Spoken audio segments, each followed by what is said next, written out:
Hi, this is Ushio, and welcome back to Beacon Pines. In the last episode, we tried a different route, and things are going a little bit better than what they were before.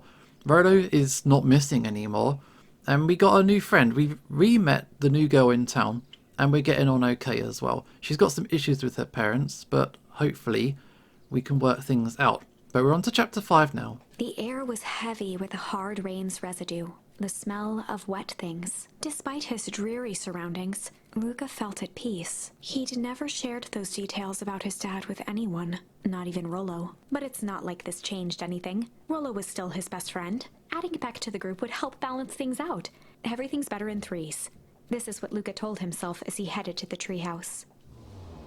Okay, we're going to expand the friend circle. We're going to catch up with Rolo at the treehouse. Alright, let's go for a stroll at night. Oh. Hello, hello. Hey, Dawn. Tracking down the lead. You betcha. I heard a juicy new rumour. It turns out when Sharper Valentine died, he left behind a peculiar last will and testament. Peculiar how? He didn't just give his kids an inheritance. There were conditions. Like what? The document stipulated that heiress had to take on a child as her ward. A kid our age, who just showed up to town one night with a lawyer. Solomon? Bingo. So heiress was forced to take care of him? Yep, or she would have lost everything. Why would Sharper care so much about some random kid? Rumour has it, old Sharper sowed some wild oats. That explains the way heiress treats him. Poor Solomon. How did you find all this out? A good reporter never reveals her sources, Luca. But we chatted to Solomon a couple of times. I thought he seemed kind of chill. He's got his pressures and he's a bit stuck up, but otherwise he seemed okay. But not sure. What's this though? After the foul harvest destroyed their wealth and reputation, the Valentines shuttered off their estate from the rest of town. Okay. So I can't go up. That's a bad idea. I better not dilly-dally. Gotta get to the treehouse. Alright, fair. Can I make a call? Because, Grandma doesn't know where we're at. It is a bit late. No one around, which is a bit odd. There's normally someone around. I doubt I can explore. Oh, I can explore a little bit. I'm not going to the museum. Oh, hey. He met his old friend's eyes and was greeted with nothing but ice-cold anger. Heavens. This is no time for fractured friendships. Uh-oh. Rolo is not going to like that we got a new friend. Okay, no excursions. Let's keep moving on. Excuse me. What are you doing? I'm just looking up for the night, sir. Oh, wonderful. I can only assume this means all festival preparations have been completed ahead of schedule? Not exactly, sir. The storm set us back a bit, and it's getting late, so we all decided to... You all decided? Yes, sir. I was unaware that your job involved deciding things. We are all here at Perennial Harvest because we believe in creating a better future, yes? Yes, sir. Very much, sir. Do you want to be the one to tell this town that we failed them? No. That we gave up because there was a little rainstorm and we got sleepy? Of course not, sir. Good. Then it's decided. Yes, sir. We'll work till the task is done. See that you do. Our harvest awaits. Wow, back to work. Can I come in? No. Interesting. But there's a couple of people around. What's this? Oh yeah, this is my chilling spot. This is where I come to chill out and pose a bit. Feels good. But yeah, there's no one around. Nothing to do. It's a treehouse. Rolo, are you still up there? I'm sorry. Rolo isn't accepting visitors at the moment. Come back never. Luca had only ever heard him speak in this stiff yet gentle tone a few times, and it always meant one thing. You're upset. Oh, what makes you say that? Maybe because my best friend abandoned me for no reason. I didn't abandon you. I'm just a bit late. Rolo scoffed. The rain held me up. Liar. You weren't even home. What? The storm got bad and I got worried, so I went looking for you. Imagine to my surprise when I made it to your house and you weren't there. I hadn't made it back yet. I'm not a fool, Luca. Doesn't take all day to deliver some jam. No, the storm rolled in out of nowhere, and I got stuck after dinner at Beck's. Lucas stumbled on his words, knowing he'd said too much. Beck? Dinner? What the heck's a Beck? She's a new kid in town. She's actually kind of cool. You'd like her. She needed help convincing her parents that she made new friends. New friends? I spent all day waiting for you, and you were off making new friends? It's not like that, Rolo. You know, while I was waiting, I made some upgrades to mission control. It was going to be a surprise, but you took so long, the storm knocked it all down. And you just knocked down our friendship. What does that even mean? Luca became instinctively angry in response. Both boys were now shouting across the distance. It means you're a bad friend. You don't care about me. Of course I care, you ass. I knew I'd get in trouble waiting so late for you, but I kept my word. 'Cause that's what friends do. Oh wow, what a noble sacrifice you made. Easy for you to say. Your gran doesn't even care. You can stay out as long as you want, and you wouldn't even get in trouble. Seriously? You're acting like I chose this? If that's what you think, then maybe you're the bad friend. Rolo's tone changed to a calm, yet more intense anger. Maybe Pa's right. Storms bring more than water. This one brought out the real Luca. Stop quoting your past nonsense like it means anything. Yeah, well, at least my pa's still around. The words hung in the cold night air. Rolo's stomach dropped, knowing he'd crossed a line. But it was too late. Luca, Good night, Rolo. Dang it. Well, that didn't work out very well at all. I guess I'll just go to bed. Or something. Oh, what's this? Luca dug through his old stuff, not even sure what he was looking for. A football? Rolo. What a jerk. Calling me a bad friend.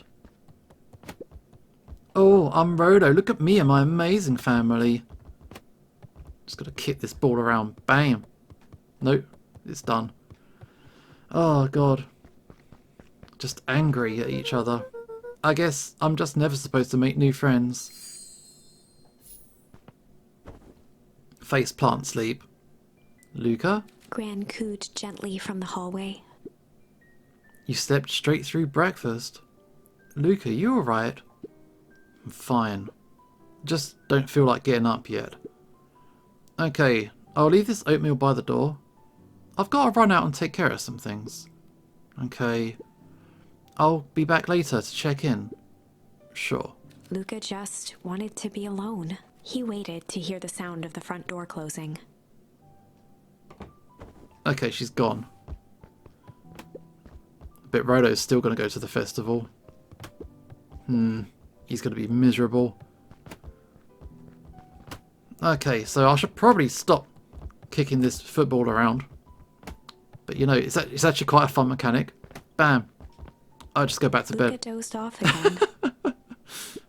Luca, I see you didn't eat your oatmeal. Wasn't hungry.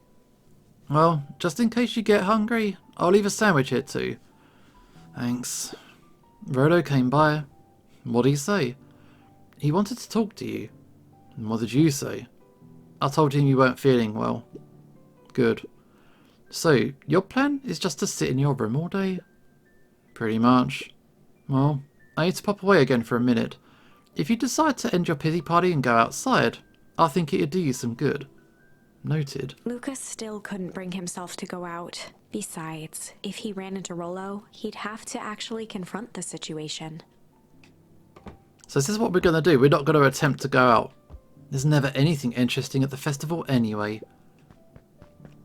So, oh, could I kick the football up into the top corner? Is that my plan? If I can get it up there, get it stuck on that shelf. Oh God, no. Bam. That's it. What have we got? The Adventures of Hank Atomic. The complete first Luca volume. carefully opened the cover and began to read. Rolo had received it for his birthday, a special hardcover edition with behind-the-scenes commentary and bonus art. Rolo cherished it, but asked that Luca keep it at his house. Luca wasn't sure if it was because Rolo didn't trust himself with it, didn't trust his sister around it, or just wanted an excuse to come hang out at Luca's more often. Whatever the reason, Luca didn't mind. But it had stayed right there where Rolo had stashed it ever since. Now, at the foot of his bed, Luca lost himself in the pages. He'd read it all before, but at this moment, it somehow felt sentimental. He was well into issue number 5 when he heard soft footsteps from the hallway. Luca, another little friend came to see you. A girl named Beck Modewell? She said you met yesterday. What does she say? Is she here? She was just dropping by. I told her you weren't taking visitors today. Oh, she seems nice. Yeah. You had a fight with Rolo, didn't you? Can I come in? Maybe later. Alright then. I'll leave dinner on the kitchen table, in case you want to bite before bedtime. Without realizing it, Luca had pouted away the entire afternoon. He once again felt the weight of it all, and allowed his weary eyes to close. Luca stood in a vast black expanse. He looked up at his father standing beside him. Walt was working a straw at the bottom of a fountain glass, trying to collect the last bits of milkshake. Dad, where are we? Taking a final loud gurgling sip, his father peered up from the glass. He jangled the straw playfully with a warm smile, then lifted the empty glass as if to point into the darkness. The source. Luca's eyes followed his father's gesture. In an instant, he was sitting in front of a blazing campfire. Across from him sat a large figure in a yellow hazmat suit. The figure's voice was a scratchy echo. Well, if it isn't the man of the hour, make yourself comfortable. Luca held his shivering hands over the flame to warm himself. It doesn't work that way here. Their yellow-gloved hand pointed to the base of the flame. It's a cold flame. See? Luca peered at the base of the fire. It wasn't wood that was burning. It was Beacon Pines itself. Tiny buildings, freezing and crumbling as they were consumed by flame. Luca could see small shadows moving in the burning city. People. Luca leapt to his feet. We've got to help them! The figure gave a dismissive wave of their hand. Why waste energy helping people who can't even help themselves? The figure bent down to examine the panicked crowd as they desperately tried to stop the flames. They only care about what's right in front of them, not like us. Luca's voice was a trembling whisper. Us? The figure slowly stood up, grabbing its helmet with both hands. With a jolt and a twist, the suit emitted a gasp. A cloud of torpid mist escaped, slowly revealing the face within. Luca's own face looked back at him, older, worn, distant. The sensation was oddly familiar, as if he'd caught his own reflection by surprise in the mirror. The doppelganger smiled. I tried to help once. He gestured towards his face. And all it got me was this. Luca staggered back. You aren't me. Luca felt a hand catch his shoulder. His father was there again, beside him. Every choice sets us on a path. This is the end of one of your paths, son. Luca watched his older self shake its head ruefully, its face twisting into a cruel grin. Welp, Dad. If you wanted him to see this, far be it from me to disappoint. Luca watched in shock as the figure took a confident step forward and plunged into the flames. In a flash of cold light, he was gone. What does all of this mean? Luca felt a reassuring squeeze on his shoulder. Just remember, why we choose matters just as much as what we choose. Luca woke up to see a hazy figure at the foot of his bed, silhouetted in the morning sun. Mum? No, dear. It's only Gran. Luca rubbed his eyes. The kind, concerned face of his Gran came into focus. How are you feeling? Fine. Anything you want to talk about? I don't feel like talking. That's just as well. How about you sit here and listen a bit? Whatever you and Rolo fought about doesn't matter. But Gran silenced Luca with a gentle pat on the leg. Fights between friends happen. What he said doesn't matter. The important thing is, that it's not the last thing you ever say to each other. But he said stuff about Dad. Well, do you think he meant it? No. He was just mad. And did you mean any of the things you said to him? No. Good. One must appreciate friends in their best moments and accept them in their worst. Now, get your little butt out of the bed. The festival's today. You don't want to miss that, do you? I guess not. Seems like a good opportunity to make amends with Rolo, doesn't it? Luca gave a reluctant nod. So, buy him a corn dog and apologise. But he's the one that... What did I just say? Buy him a corn dog. That's a good boy. Everything's better with corn dogs. I need to get going now. Got some last minute festival business to take care of. I'll come find you at the fountain a little after lunch. Alright. I love you, Luca. I love you too. Gran coming in with some good advice. Good advice. Okay. Chapter 6. Through thick and thin. Despite Luca's bitterness, Gran was right. He needed to hash things out with Rolo. A big fight changes the nature of a friendship. Whether, in the end, it is for the better or for the worse, all comes down to understanding. If one is not careful, the same familiarity that builds the strongest of bonds can become the wrecking ball that shatters them. Luca emerged from seclusion, taking in the crisp festival air. But the events of the day weren't on his mind. He had to find Rolo. Cool. Our priority number one now is to chat with Rolo and be friends again. But I still like to check in just to make sure. I've got a couple of extra bits here, which is kind of good. We got, what was it? Accept, weep, and pungent. So it does make me wonder, what other things have I got? So, no, we're still good. We're still good. I think I've made some decisions that seem to have worked okay. So we're currently working our way through the rumble route. I don't know what the break route would do. So we shall see. We shall see. Actually, going back to that, have another look at that. We're currently on the left-hand side.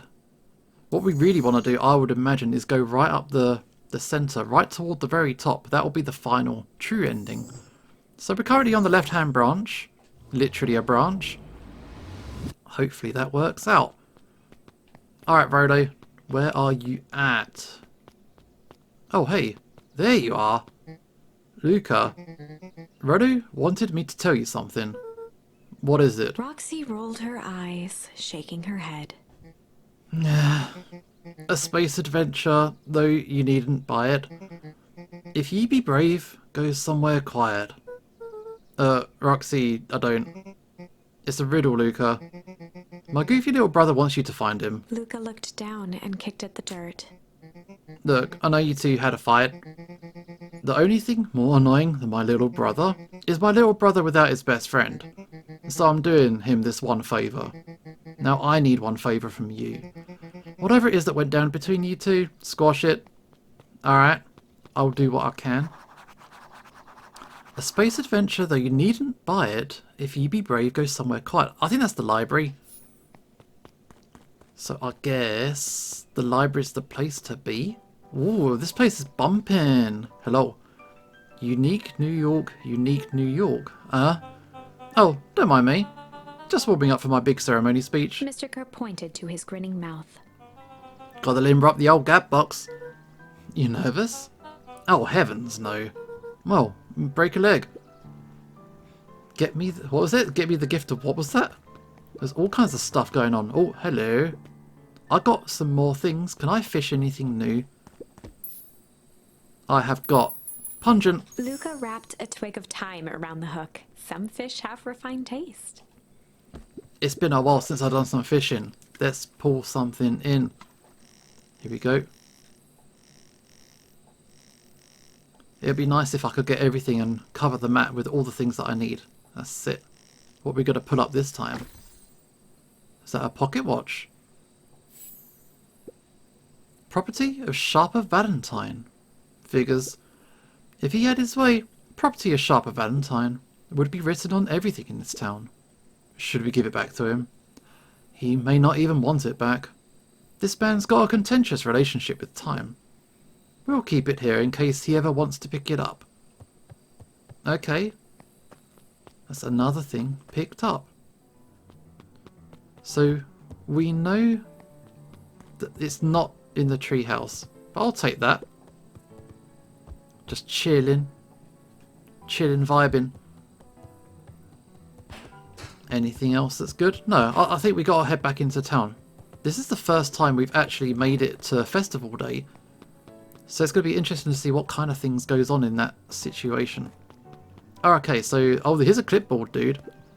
Welcome to our festival. Don't forget to come back later for Mr. Kerr's speech. And the Perennial Harvest Festival sign reveal. You don't want to miss it. Okay.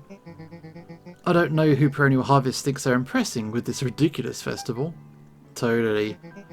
This town's still falling apart. The weather's still cruddy. And this season's harvest looks like it's going to be worse than last year's. You said it. No amount of corporate pandering is going to change any of that. Exactly. But the lemonade at the drink stand over there does look pretty tasty. Fitz, I'm still going to be mad at them. But I'd just rather be mad while sipping some delicious lemonades all. Okay. Is this the lemonade here? Can I have? No?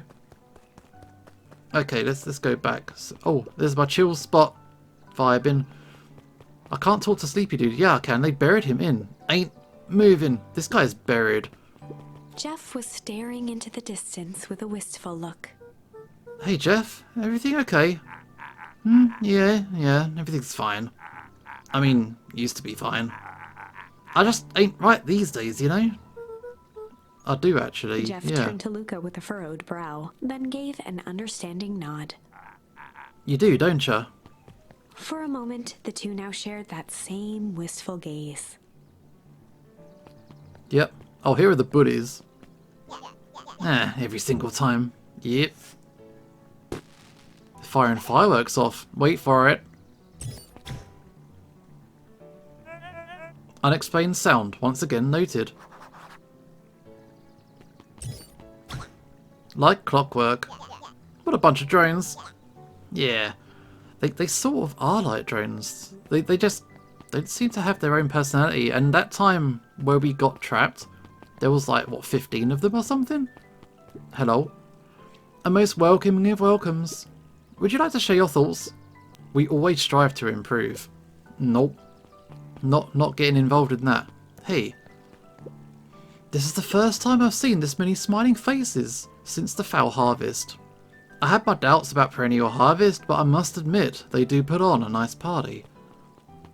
But a party's just a party. If they're there for business, that should be the thing that they're actually good at. Hey. Hey, Luca. How's Griffin doing? What? Oh, nothing. Sorry all became flesh. Just pretend I didn't say anything. Griffin? Isn't that the ice cream seller? Okay, who this? No, they're not reading? Hello? Piper, you're actually taking a break from studying? I wanted to see what all the festival fuss is about. But I can't help but notice. You still brought your backpack for the books. Luca, backpacks can carry a lot more than just books. True. So, what you got in there? Books? Well then. I rest my case. Oh, here's a lollipop kid. Hello? Luca, did you know that Beacon Pines is actually unincorporated? A lot of people don't know that. Wow, yeah, I didn't know. What's that mean? It means most public works are handled internally. We do all the pipelines, the water treatment, building regulations. That's great, I'm backing off though. Census taking? Emergency services? Yeah, I'm out. This is Griffin, isn't it? Hey, Luca. So, you're done at the library? Huh? Oh, nothing. Griffin looked away suspiciously. Nothing at all. Yeah, I gotta go to the library, but Griffin, cool. I wish we could hang out more. There aren't many characters who aren't like mammals, so it'd be cool to hang out a bit. So, any new word from the bat? Hello? I've got a question for you though. What do you think this whole festival's for? The way I figure it, Perennial Harvest is trying to win over the town. Like a bribe, but with balloons. Cynical. I like where your head's at.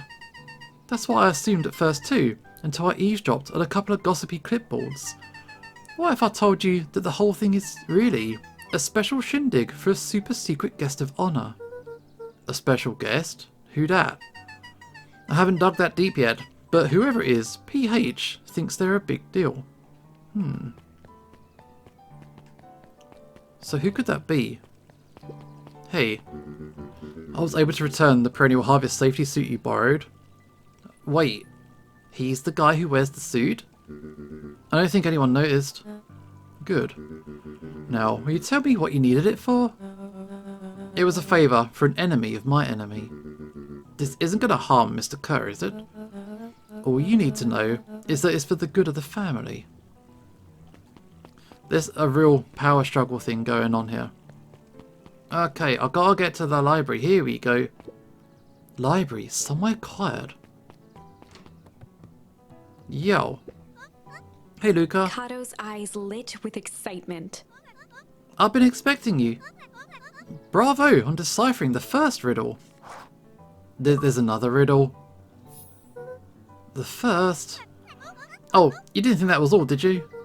Rolo does go all out, doesn't he? Kato straightened up and cleared his throat as if preparing to sing. Here we go. Alright. On planet Farpaw, you may take issue. When the fifth king dies, you'll need a tissue. Kato stared at Luca eagerly. Get it? Want me to tell you? No, it's okay. Let me figure it out. Alright, when you find it, bring it here to be verified. And if you decide you want a hint, offer still stands. On planet Farpaw, you may take issue. When the fifth king dies, you'll need a tissue. I'm actually not sure. Hey Jace. You still working through the newest Hankatomic? You know it. Some fascinating canon toward the end. Did you know Hankatomic Shrink Array doesn't technically shrink stuff? It uses inverse quantum particle decay to literally grow the entire universe around an object, leaving that object unaltered. So it just looks shrunk compared to everything else. Bingo. It's kind of wild. But jeez, no spoilers, please. Oh, right, sorry. Yeah, isn't that a sort of a joke they did in Futurama? Oh, I can tell you one thing. It's not out there. What, you need to find this in the library? Okay.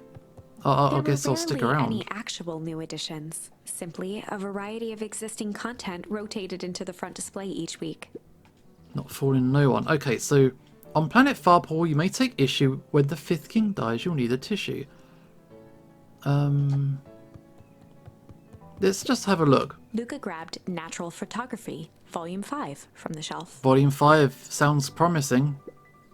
Once you got a book, you can either bring it here to me or grab a different one. Okay, do you want this one?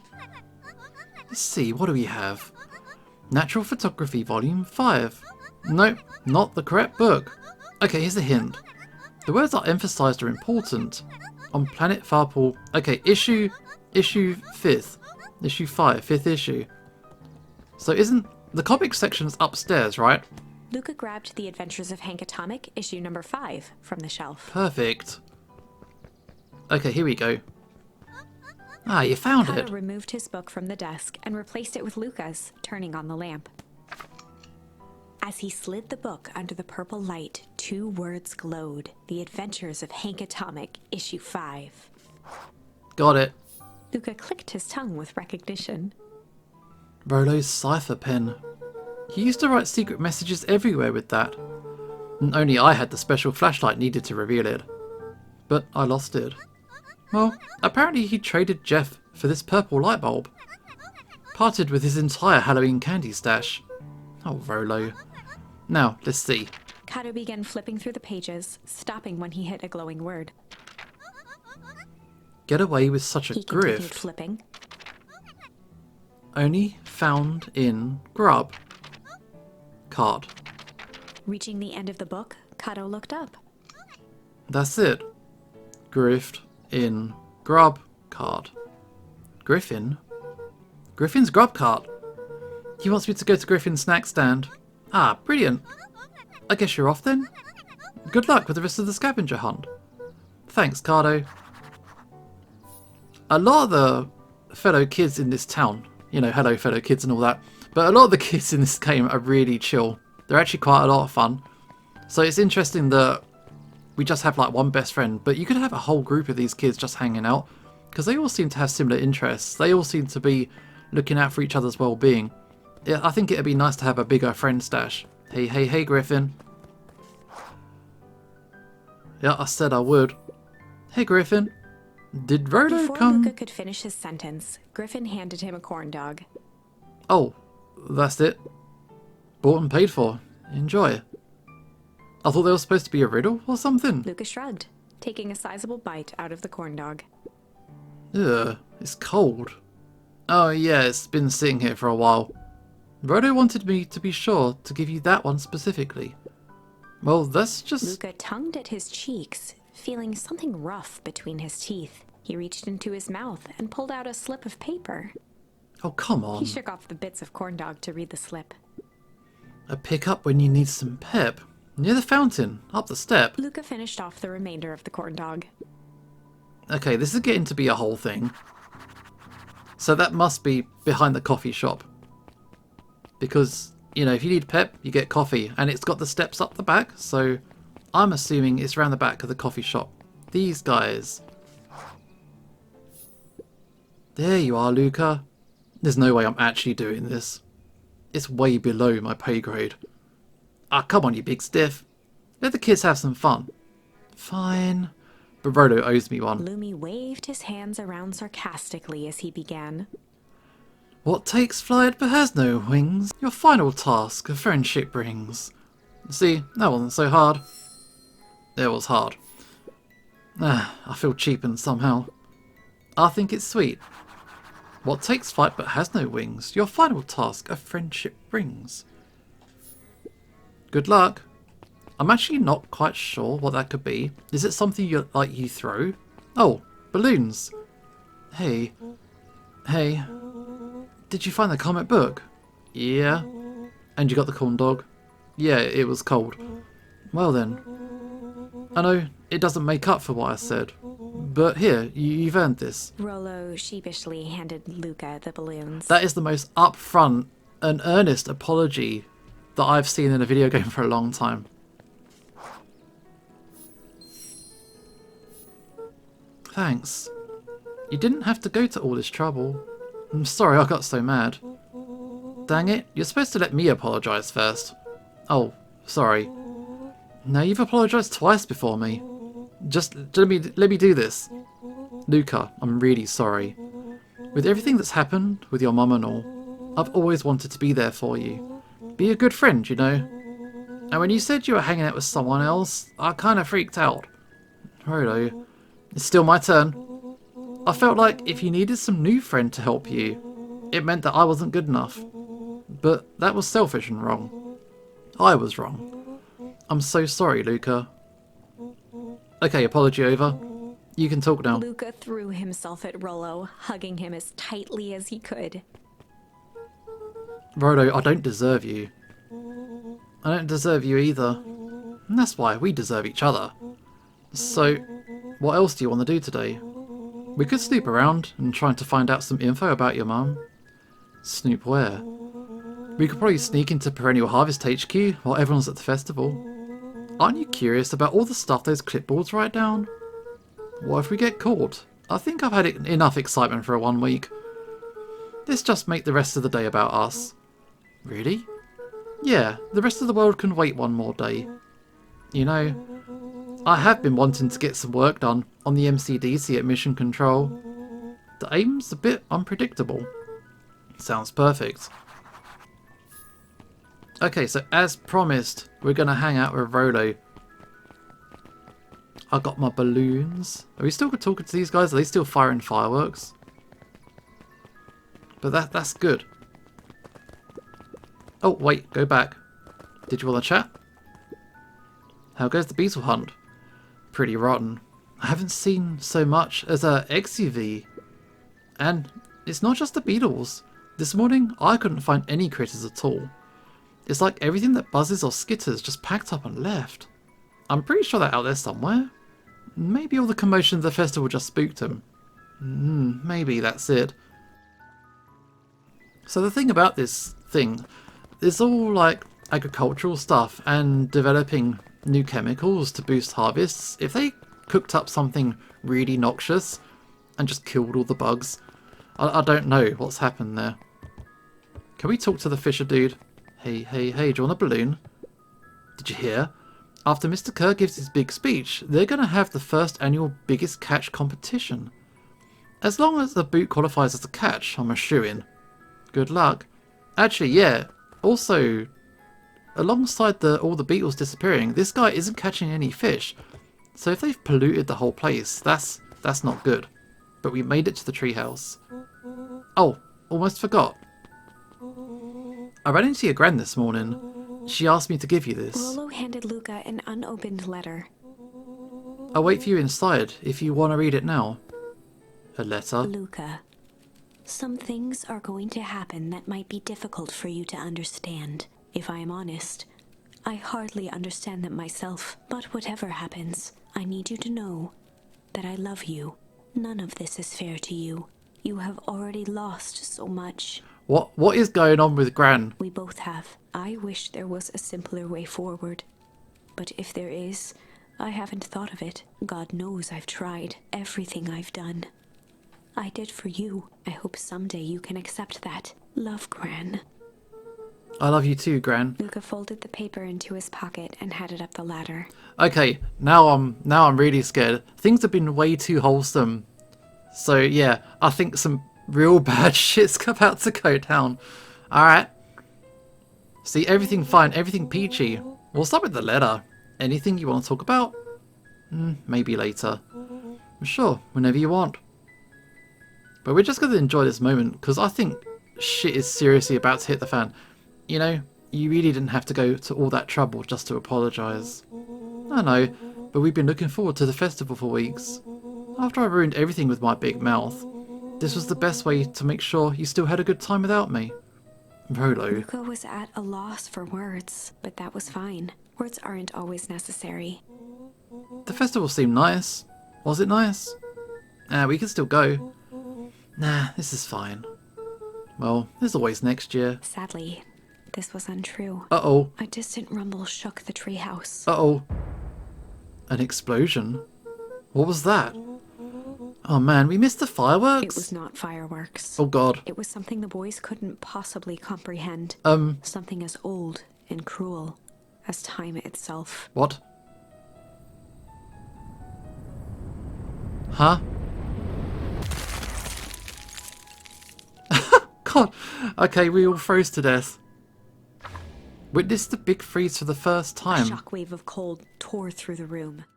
A bitter, unfathomable chill. That was the achievement I just got. Before they could react, it encased them in ice. Two boys, reunited by friendship, only to be cruelly separated by a malevolence beyond reason. And so, our story ends on this melancholy scene, in a silent treehouse turned statuary.